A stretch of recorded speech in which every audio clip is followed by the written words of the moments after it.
My name is Ron Madrid, and I'm running for the State College Borough Council.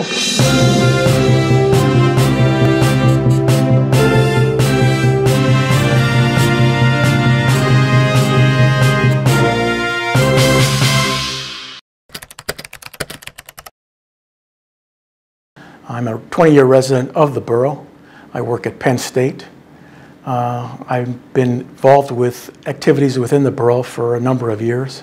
I'm currently chairman of the Real Estate Advisory Commission. I've been on the Planning Commission for 8 years, where I served as both chair and co-chair. I was also on the Historic Resources Commission for 4 years, again where I served as chair and co-chair. And I'm also the president of the Holmes Foster Neighborhood Association for the last 10 years.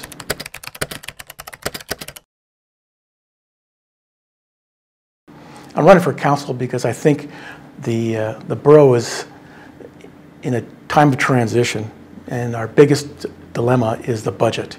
My background in fiscal management and program management and my involvement in knowing how the borough operates puts me in good stead to provide valuable input to help to address and solve the problems that the community is facing in the coming years.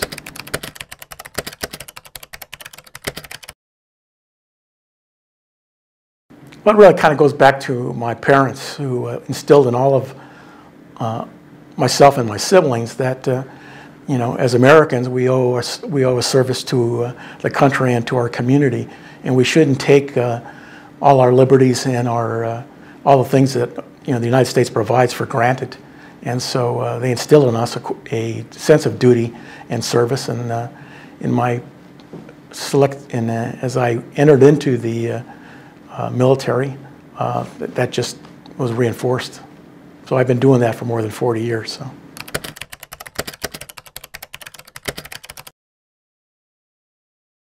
Well, it's a complicated issue and has many different facets. We have to realize that there's a number of reasons for the current dilemma and our future challenge. One is, you know, since 1970 through 2010, through the census data, we've lost 31% of the households within the borough. That means single-family households or households of any caliber have left the borough and they've gone to the surrounding communities. What that means is those loss of households mean we lose the earned income tax of that primary or secondary breadwinner, so to speak. And also many of those households have transitioned to rentals. By 2010, or the 2014 census, of the 42,000 residents in the borough, 30,000 of them are under 25, which means they don't usually pay very much earned income tax, if at all, and they don't pay property tax.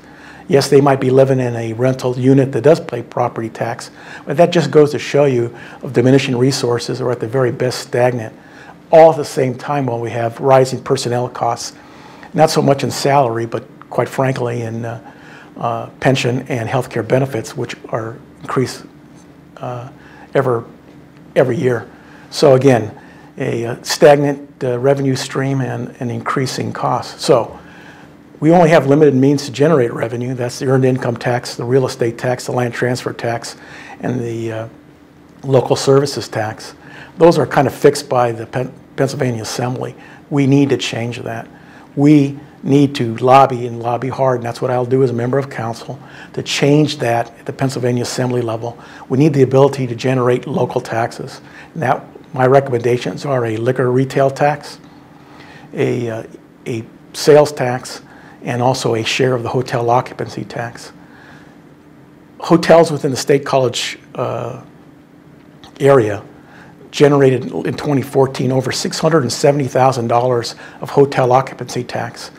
Okay, the county can generate 3%. We are only collecting 2.5%. Okay, if we in fact were able to share in that and increase that to 3% and get our 0.05% hotel occupancy tax, that's over $187,000. That's 1.5 policemen. If we got the sales tax over the $1.5 and $2 million, 1.5 to 2 million residents that visit the region, many of them come to the borough, and we as residents have to support their safety and other services they take advantage of. Again, a 0.05 sales tax that we would able to levy, we could zero out any deficit that we would have now and in the future. And the same thing is if we did that for the poured drink tax. Over 30% of the arrests last year were alcohol related.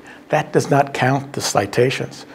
You know, based on the population demographics, we have a lot of our issues and problems within the borough are alcohol based.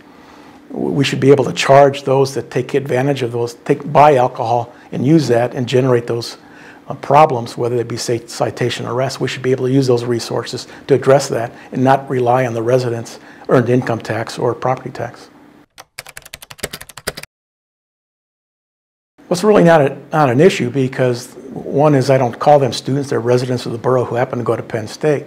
Okay, as residents of the borough, they have co-equal status with those of us who've been here longer in the area.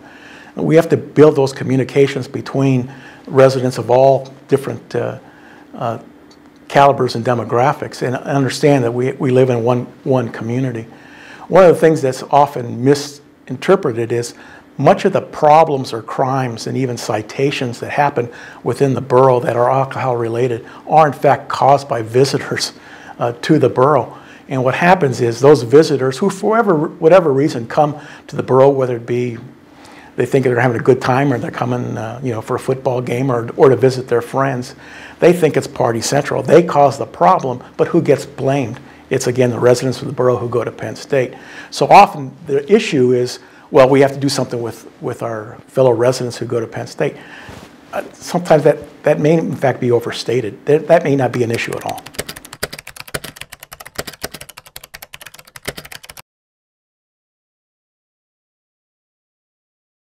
Well, I thought that the last 3 times I ran, and so the question becomes, and that's what I strive when I go door to door and talk to residents of the borough. And you know, some say, you know, are you a what party are you? And I say a Republican, and some say, well, I'll never vote for Republican. I make my point, and the point is, local politics, especially in the borough, shouldn't be predicated on party affiliations. You know, we're in one community, and again, it isn't a Republican or Democrat or an independent or libertarian or whatever the case might be. Answer, we have common challenges, and we need to come with common solutions. And what party you belong to, based on a national agenda, should not be your sole criterion for picking who you vote for borough council.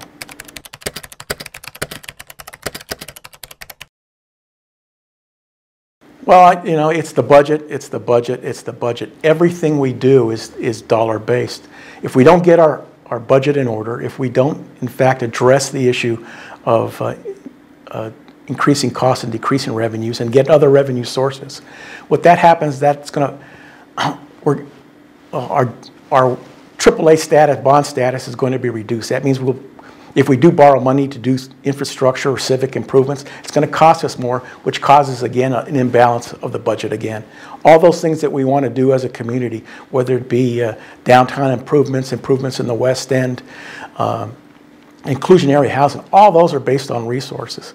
If we want to improve our parks, that takes dollars, okay? So those dollars have to come somewhere. So if we don't get our budget in line and solve the fiscal crisis and challenge that we're facing, everything else becomes a moot point.